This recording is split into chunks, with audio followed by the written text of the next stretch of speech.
nuevamente una derrota diplomática y política. ¿Qué vamos a llamar a esta derrota? La cuarta derrota de la Guerra del Pacífico. La primera fue militar, en 1879. La segunda fue diplomática y política.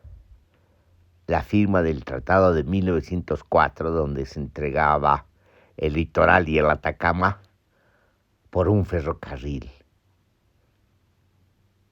La segunda vez que la casta política gobernante entregaba territorios por un ferrocarril. Lo hicieron en la Guerra del Acre. La tercera derrota de la Guerra del Pacífico fue en La Haya, con el diferendo marítimo, con el juicio o la demanda iniciada por Evo Morales Ayma y su equipo. Se hizo de una manera tan insulsa que solo pedían obligar a Chile a discutir sobre el derecho de Bolivia al mar, cuando eso lo habían hecho siempre se había discutido. Y después confundieron el diferendo marítimo, la demanda marítima, con una campaña electoral. Después de esa derrota, que es una traición a la patria, como establece la Constitución de manera muy clara, lo lógico, si tienes cara en la sangre, es renunciar, pero no renunciaron porque tienen cuero de anta. Ni su equipo, ni ellos, ni todo lo que los acompañaron. Siguieron, hicieron campaña política los unos y los otros, como si nada hubiera pasado. Es decir, se repite como una condena y fatalidad esta construcción de derrotas, esta inclinación por el derrotismo y, peor aún, encubrir el derrotismo y querer mostrarlo como victoria. Es lamentable, pero lo más lamentable es que la gente no haga nada. Una parte seguramente les cree, la masa elocuente de Juncus.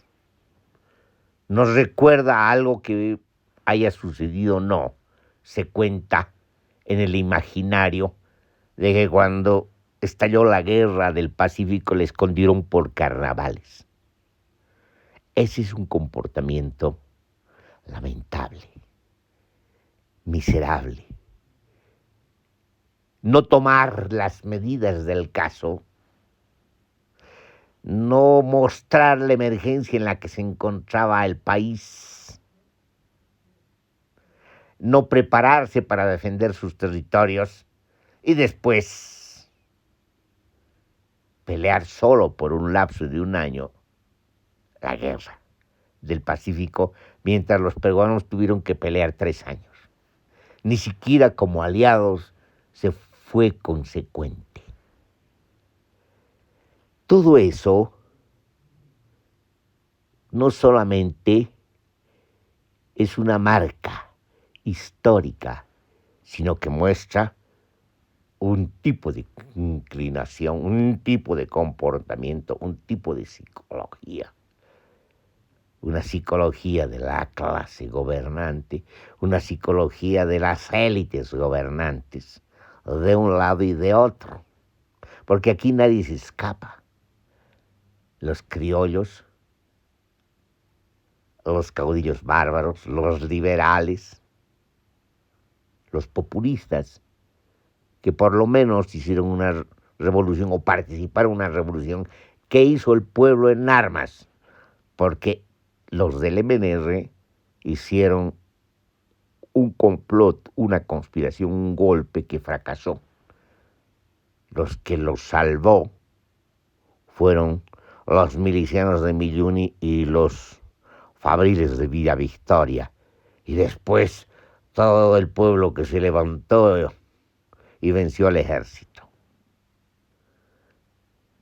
Allí, por lo menos, la revolución del 52 materializó un Estado-nación que solo era una ilusión jurídica y política, que no se había materializado, que había intentado materializarse, aunque de manera restringida, después de la Guerra Federal de 1899, que culmina con una traición a Zárate Vilca y al ejército aymara que dio la victoria a los liberales, y que termina en una traición porque renuncian al objetivo federal por la que se habían levantado a los norteños.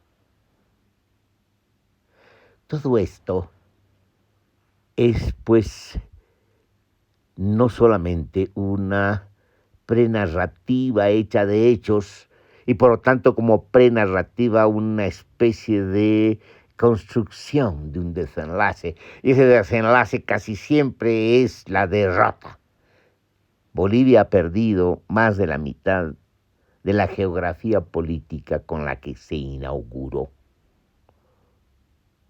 Esto quiere decir que los bolivianos no supieron defender su territorio con las que se constituyeron.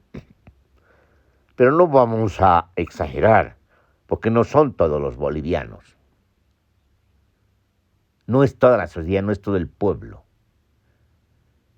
Es aquella casta política, aquellas élites, aquella clase dominante, tanto política como económica, que no tiene apego a sus territorios. Pero por otra parte es parte del pueblo, una parte del pueblo cómplice, que termina aparentemente, porque no lo legitima, aparentemente legitimando estos actos vergonzosos que no dejan de ser traición a la patria. Bueno, ahora estamos en lo mismo. Lo que ha ocurrido en La Haya respecto al Silala es, pues, lamentable. En la Constitución Política del Estado está muy claro que la Constitución establece que el Silala es un manantial. Conocíamos por estudios científicos que se trata de aguas subterráneas. Además, por datos históricos conocíamos que esas aguas se desviaron para garantizar el suministro de agua al ferrocarril. Es decir, se desviaron las aguas, lo que no lo convierte en río de ninguna manera. Entonces, sabíamos que eran aguas subterráneas, aguas fósiles, que era un manantial. Pero resulta que el gobierno neopopulista retornado y el gobierno neopopulista anterior de Evo Morales Ayma ya reconocieron que se trataba de río internacional.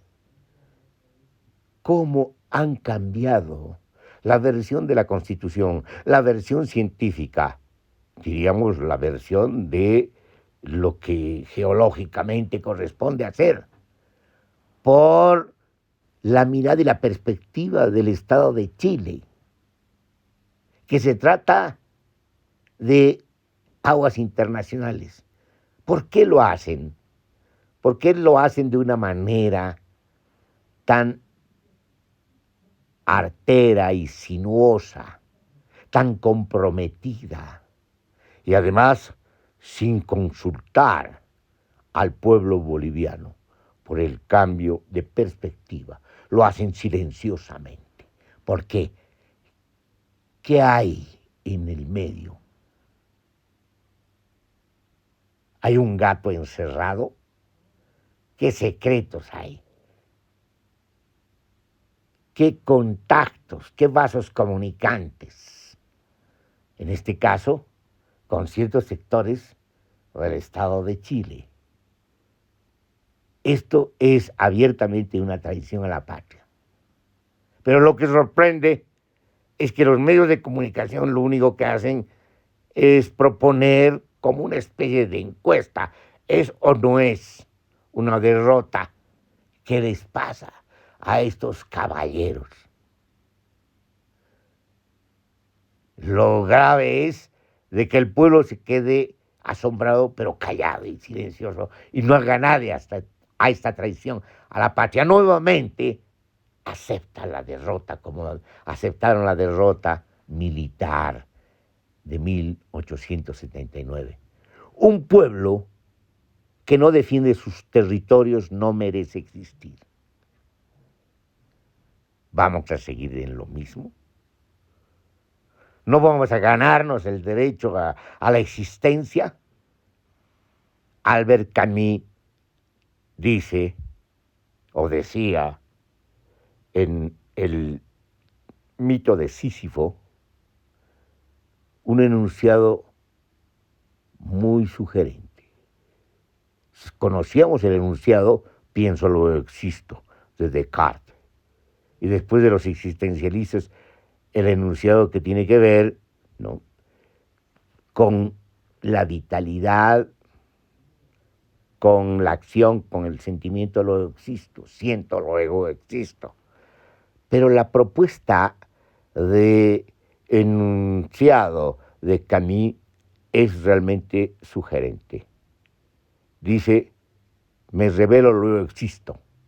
Le vamos a preguntar al pueblo boliviano, nos vamos a preguntar como bolivianos, ¿nos vamos a revelar para existir? Esa es la pregunta.